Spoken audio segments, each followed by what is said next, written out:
اور اس پیسے کو آپ گھما کے دبئی سے واپس پاکستان لا رہے ہیں. اس بات کا بھی کوئی بیر صاحب ابھی مریم نواز صاحبہ نے اپنی پریس کانفرنس میں کہا کہ خواجہ آصف کو گرفتار کیا گیا ہے اور انہوں نے کہا کہ ان کو فوراً چھوڑا جائے ورنہ اس پہ ڈائریکٹ ایکشن ہوگا اور پی ایم ایل این اور پی ڈی ایم وغیرہ بہت احتجاج کریں گے. اور ان کا کہنا یہ تھا کہ خواجہ آصف صاحب کو دراصل اغوا کیا گیا ہے. دیکھیں اغوا کی تو بات یہ کیونکہ یہ خاص ان کی تعلیم بھی نہیں ہے نہ تربیت ہے. یہ محترمہ خود اس وقت سزا یافتہ ہیں اور ان کی طرف سے یہ کہنا کہ یہ اغوا کیا گیا ہے ایک بڑی مذائقہ خیز بات ہے. نیب کا جو اریسٹ ہوتا ہے اس کے اوپر پورے ایک گراؤنڈ آف اریسٹ ہوتے ہیں, وارنٹ کے تحت اریسٹ ہوتا ہے, قانون کے تحت اریسٹ ہوتا ہے.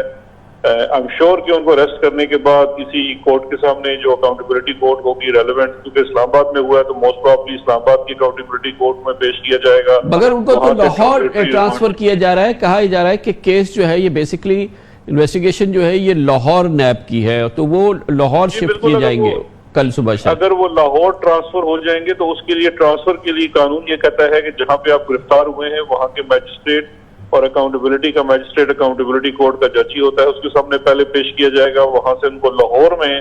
جو ان کی متعلقہ عدالت ہے وہاں پیش کیا جائے گا. ان کے گراؤنڈز آف اریسٹ وہاں بتائے جائیں گے اور اس کے بعد ان کا اریسٹ جو ہے وہ اس کے اوپر وہ ریمانڈ فزیکل ہوتا ہے یا جوڈیشل ہوتا ہے, وہ جج نے فیصلہ کرنا ہوتا ہے. تو یہ تو جو کیلوری کوئین صاحبہ ہیں ان کی طرف سے جو بھی کہنا ہے وہ تو کوئی معنی نہیں رکھتا. اس پہ تو کوئی قانونی رائے ہو سکتی ہے کہ اگر کسی کو وارنٹ آف اریسٹ کے ساتھ اریسٹ کیا گیا ہے تو وہ ایک ویلڈ لیگل اریسٹ ہوتا ہے تو اور اس کو قانون اس کی اجازت دیتا ہے. یہ فرمائیے گا کہ یہ جو موجودہ پی ڈی ایم کی تحریک ہے اور یہ جو اس وقت گورنمنٹ پہ پریشر اپوزیشن کا آ رہا ہے, مریم صاحبہ نے بھی کہا کہ اس سے اصل میں ڈیسپریٹ گورنمنٹ ہے, عمران خان صاحب کی حکومت جانے والی ہے اس لیے یہ ڈیسپریٹ میجرز لیے جا رہے ہیں. ابھی محترمہ مریم نواز نے کہا. دیکھیں مریم صاحبہ کی ڈیسپریشن تو اس چیز سے ظاہر ہے کہ وہ اس وقت وہ ایک ایسی تحریک بنانا چاہ رہی ہیں جو سرے سے ایگزسٹ ہی نہیں کرتی. اگر ہم ڈیسپریشن کے اس کے ساتھ منسلک کریں کہ یہ اریسٹ ہے تو مجھے بتائیے آج کون سی ڈیسپریشن دکھانی ہے جس دن پیپلز پارٹی یہ کہہ چکی ہے کہ جب اب میاں نواز شریف صاحب واپس وطن آئیں گے تو پھر ہم استعفیٰ دینے کا فیصلہ کریں گے. JUIF کے اندر آپ مولانا شرانی جو ہیں وہ اپنی ایک ان سے علیحدگی کا اعلان کر چکے ہیں. ابھی تک انہوں نے جو تاریخیں دے رہے تھے 31 دسمبر سے تاریخ نکلتے ہوئے آگے جا رہی ہے. لاہور کا جلسہ بری طرح سے فلاپ ہو گیا. ان تمام چیزوں کے بعد اگر یہ سمجھتی ہیں مریم کی کسی کو ڈیسپریشن ہے تو ضرور پی ڈی ایم کو ڈیسپریشن ہے اور مریم صاحبہ کو ڈیسپریشن ہے,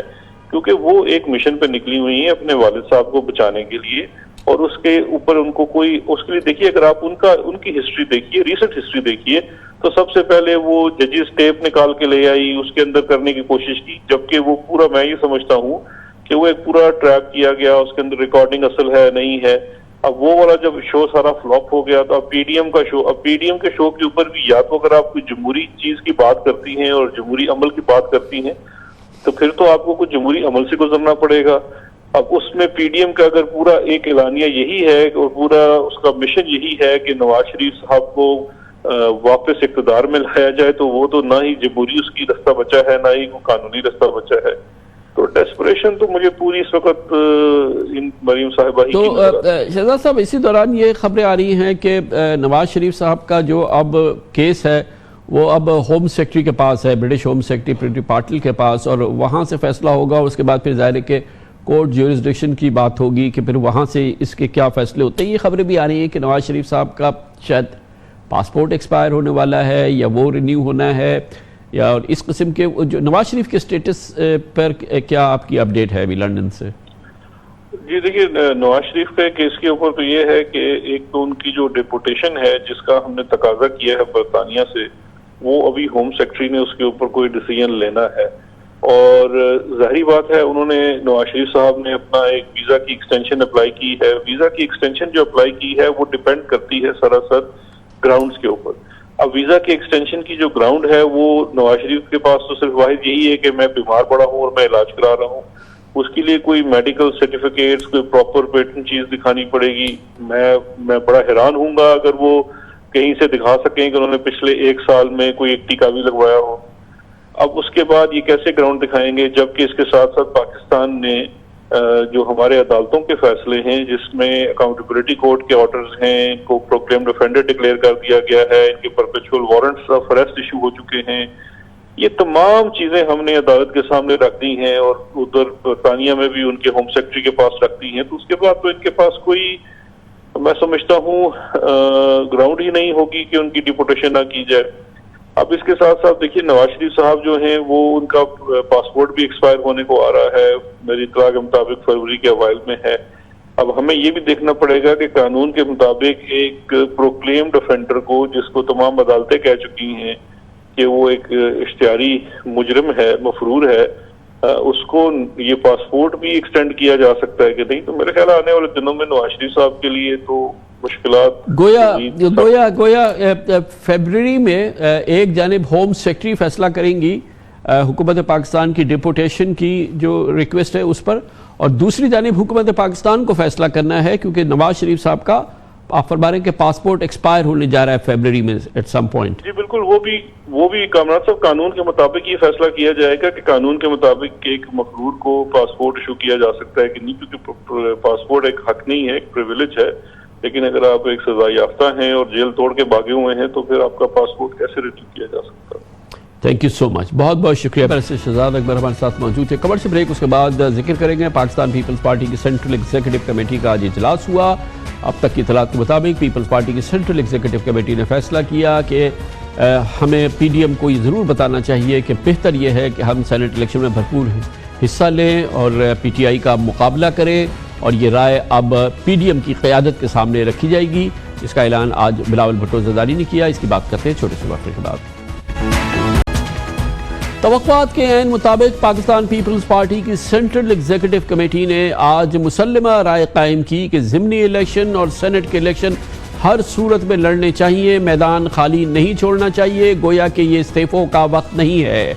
اسی حوالے سے پی ڈی ایم کو قومی اسمبلی اور پنجاب اسمبلی میں تحریک اعتماد لانے کی تجویز دی اور کہا کہ بھرپور مقابلہ کرنا چاہیے. پنجاب اسمبلی میں، پارلیمنٹ میں، قومی اسمبلی میں ہر لحاظ سے ہر فورم پہ مقابلہ کرنا چاہیے، کوئی فورم چھوڑنا نہیں چاہیے. استعفوں کی بات مناسب نہیں ہے. یہ آج پیپلز پارٹی کی دو ٹوک رائے تھی جو سامنے آئی ہے اور جو پاکستان پیپلز پارٹی کے سینٹرل ایگزیکٹو کمیٹی کے 5 گھنٹے کے اجلاس کے بعد بلاول بھٹو زرداری نے میڈیا کے سامنے رکھی. انہوں نے یہ بات کہی کہ اب پیپلز پارٹی کی رائے باقاعدہ پی ڈی ایم کے سامنے بھی رکھ دی جائے گی اور پی ڈی ایم کو اس بات کے لیے قائل کیا جائے گا کہ کوئی فورم، کوئی پلیٹ فارم چھوڑنا نہیں چاہیے. پارلیمنٹ کے اندر، اسمبلیز کے اندر پاکستان تحریک انصاف کو، عمران خان کو چیلنج کرنا چاہیے اور سینٹ کا الیکشن کسی صورت سے نہیں چھوڑنا چاہیے. آئندہ آنے والے ضمنی الیکشنز میں بھی بھرپور حصہ لینا چاہیے. گویا کہ مینوان وہی ہوا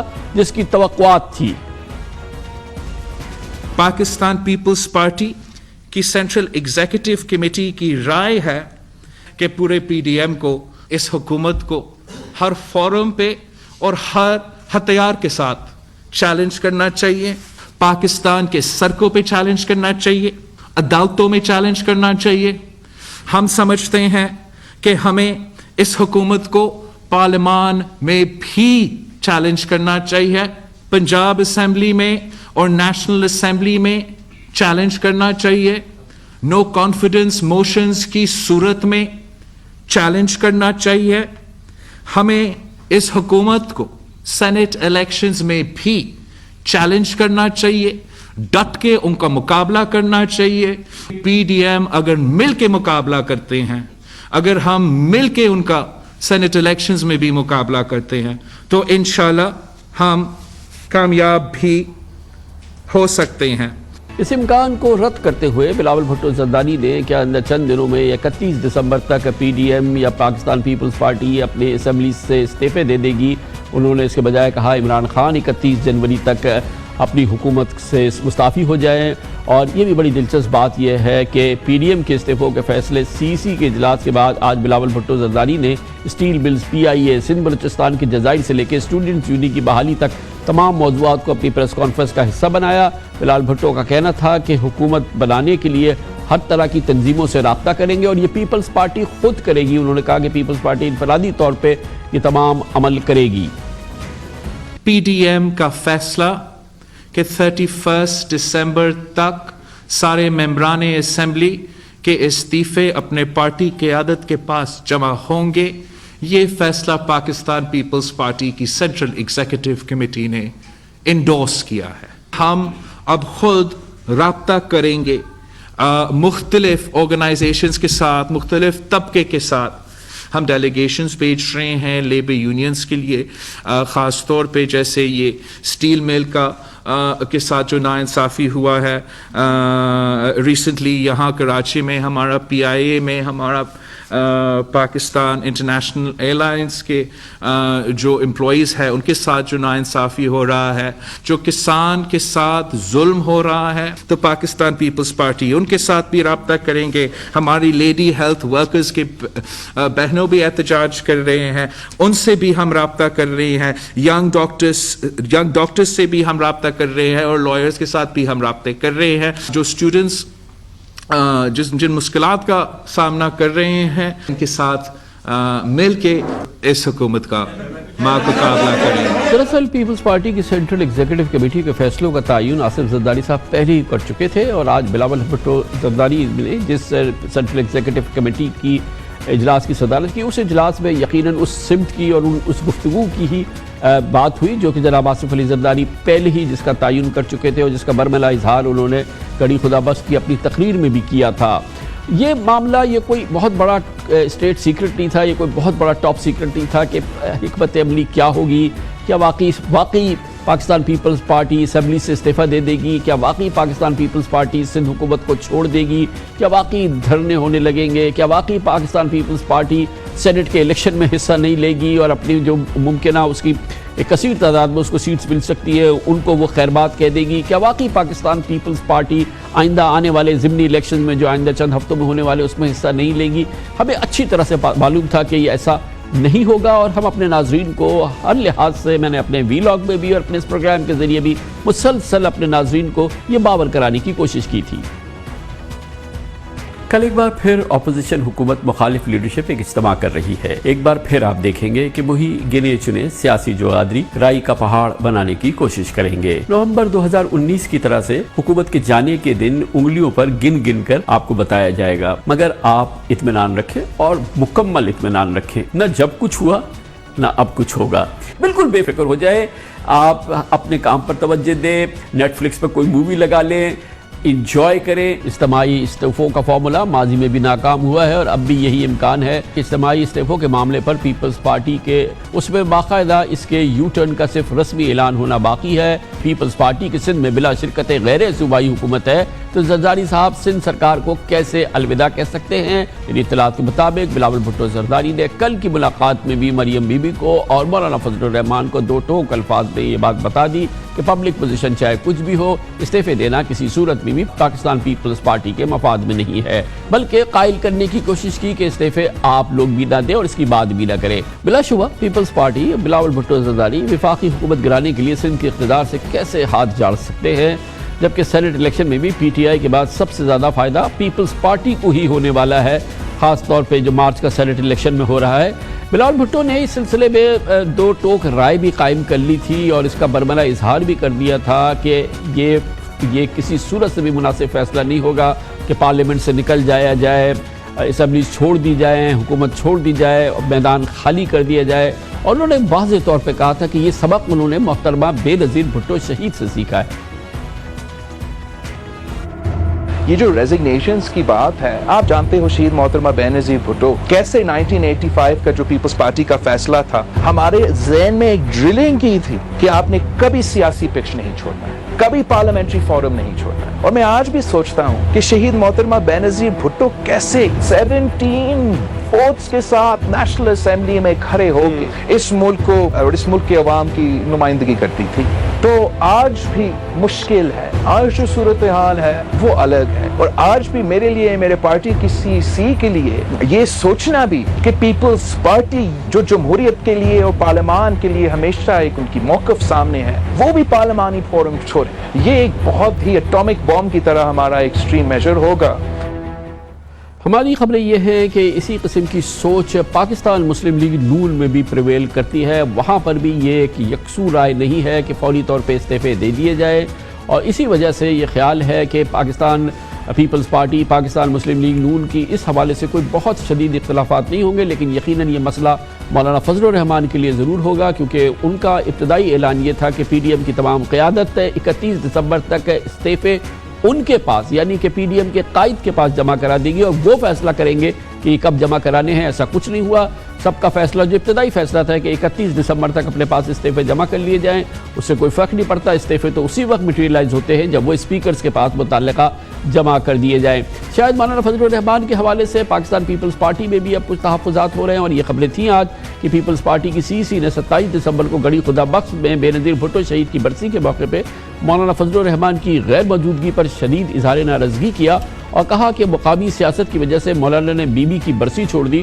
اور وہ چاہتے ہیں کہ ان کے کہنے پہ پیپلز پارٹی والے اسمبلیز چھوڑ دیں۔ یقیناً یہ ایک کئی جماعتوں کا مجموعہ ہے، اپوزیشن کی جماعتوں کا، اور اس کی اپنی علیحدہ رائے ہے۔ پاکستان پیپلز پارٹی کی یہ رائے ہے، پاکستان مسلم لیگ نون کی کیا رائے ہے، یہ دو ٹوک رائے حاصل کریں گے، اور اس کے لیے ہمیں جوائن کر رہے ہیں پاکستان مسلم لیگ نون کے سینئر ترین رہنماؤں میں سے ایک سابق وفاقی وزیر، آج کی پاکستان مسلم لیگ نون کی جو فیصلہ سازی اس میں مسلسل شریک رہے، جناب خرم دستگیر خان ہمارے ساتھ اسلام آباد سے موجود ہیں۔ بہت بہت شکریہ خرم دستگیر صاحب۔ یہ فرمائیے گا، پاکستان پیپلز پارٹی کی سینٹرل ایگزیکٹو کمیٹی کا اجلاس آج ختم ہو گیا ہے، تفصیلی پریس کانفرنس کی بلاول بھٹو صاحب نے۔ جو اصل معاملہ تھا یعنی کہ استعفوں کے حوالے سے ان کا کہنا یہ ہے کہ پاکستان پیپلز پارٹی کی سینٹرل ایگزیکٹو کمیٹی کی رائے یہ ہے کہ سینٹ الیکشن میں بھرپور حصہ لینا چاہیے اور حکومت کا سامنا کرنا چاہیے، اور یہ رائے جو ہے وہ اب ہم رکھ دیں گے پی ڈی ایم کی قیادت کے سامنے، جہاں پر ابھی اس بات کا فیصلہ نہیں ہوا ہے کہ استعفے کب دینے ہیں، اور استعفے دینے بھی ہیں تو کب دینے ہیں اور کس انداز سے دینے ہیں۔ اس لیے بہتر یہی ہے کہ سینٹ الیکشن میں حصہ لیا جائے۔ کیا کہیں گے آپ اس پہ؟ پی ڈی ایم کا مقصد کامران خان صاحب یہ ہے کہ جلد از جلد اس غریب دشمن، ترقی دشمن اور مافیا سرپرست حکومت سے عوام کی جان چھڑا کر ایسے انتخابات ہوں جو صاف، شفاف اور ماورائے آئین مداخلت سے پاک ہوں۔ اب اس ہدف کو حاصل کرنے میں یہ مختلف ٹیکٹکس ہیں، جس میں استعفے بھی ہیں، جس میں لانگ مارچ بھی ہے، جس میں دھرنے بھی ہیں، احتجاج بھی ہے۔ تو یہ ایک جو پی ڈی ایم کی ایک اہم پارٹی ہے پاکستان پیپلز پارٹی، انہوں نے اپنا ایک رائے قائم کی ہے جو انشاءاللہ 1 جنوری کو جو رائے ونڈ میں پی ڈی ایم کا سربراہی اجلاس ہوگا اس میں پی ڈی ایم کے سامنے رکھیں گے۔ ہم بھی اس پر غور کیا، آج بھی یہ مشاورتی اجلاس جس کے بعد خواجہ آصف کو گرفتار کیا گیا اس میں یہی ڈسکشن ہو رہی تھی، اور انشاءاللہ اس کا ایک متفقہ فیصلہ جو ہے آپ کو 1 جنوری کو سنا دیا جائے گا کہ ہم نے کب جو ہے کب لانگ مارچ کرنا ہے، سینٹ کے انتخابات میں حصہ لینا ہے یا نہیں لینا، اور اس کے بعد جو تاریخ ہے استعفوں کی وہ بھی اس کے بارے میں بھی مزید ویسے کیا ہے خرم دستگیر صاحب، میرا ایک آبزرور کی حیثیت سے میرا خیال یہی ہے کہ مسلم لیگ نون میں بھی اس سلسلے میں دو رائے تو ہوں گی کہ سینٹ الیکشنز میں حصہ نہیں لیا جائے، استعفے دیے جائیں یا استعفے نہیں دیے جائیں، جیسے کہ پیپلز پارٹی کی رائے، دو رائے بہت ہی کھل کے سامنے آتی رہی ہے، اور آج ان کی سینٹرل ایگزیکٹو کمیٹی نے بھی یہ رائے دے دی ہے۔ مسلم لیگ نون میں بھی دو رائے ہیں اس سلسلے میں؟ جی، مختلف رائے آتی ہیں، مختلف جو سیاسی سوجھ بوجھ کے لوگ ہیں، بڑے سینئر لوگ ہیں خواجہ آصف جیسے جو اپنی رائے دیتے ہیں، اور بھی ہمارے سیکرٹری جنرل ہیں، دوسرے لوگ ہیں، لیکن جو رائے وہی ہے جس کے ذریعے جیسا میں نے کہا اس ہدف کو حاصل کرنے میں ہم کامیاب ہوں گے انشاءاللہ۔ اور ایک ہدف یہ بھی ہے جس کے ذریعے یہ سینٹ کا ایشو ریز ہوا ہے کہ ہر وہ حربہ آزمایا جائے کہ حکومت کے پاس سینٹ میں 2/3 اکثریت نہ حاصل ہو اور وہ آئین میں تبدیلی نہ کر سکے۔ تو اسی لیے جو ہے اب زیادہ غالب رائے یہی ہے کہ سینٹ کے انتخابات میں حصہ لینا چاہیے، لیکن بہرحال آخری فیصلہ جو ہے وہ 1 جنوری کو لاہور میں ہوگا۔ گویا کہ یہ ایک امپورٹنٹ بات ہے کہ ایک غالب رائے یہ ہے کہ سینٹ کے الیکشن میں حصہ لینا چاہیے، یہ حکمت عملی جو ہے یہ زیادہ مناسب ہوگی۔ یہ فرمائیے گا کہ اس سے پہلے یہ ضمنی انتخابات ہونے والے ہیں، اس سلسلے میں بھی دو رائے سامنے آئی ہے۔ پیپلز پارٹی تو بالکل اس میں بالکل صاف انہوں نے کہا ہے کہ ہم اس میں ضرور حصہ لیں گے، مسلم لیگ نون ابھی کوئی رائے قائم نہیں کر سکی ہے۔ جی، یہ ابھی معاملہ اس میں فیصلہ ہونا باقی ہے، اس پر ہم کل بھی دوبارہ ملیں گے، اور پرسوں جو پی ڈی ایم کا سربراہی اجلاس ہے جمعے کے روز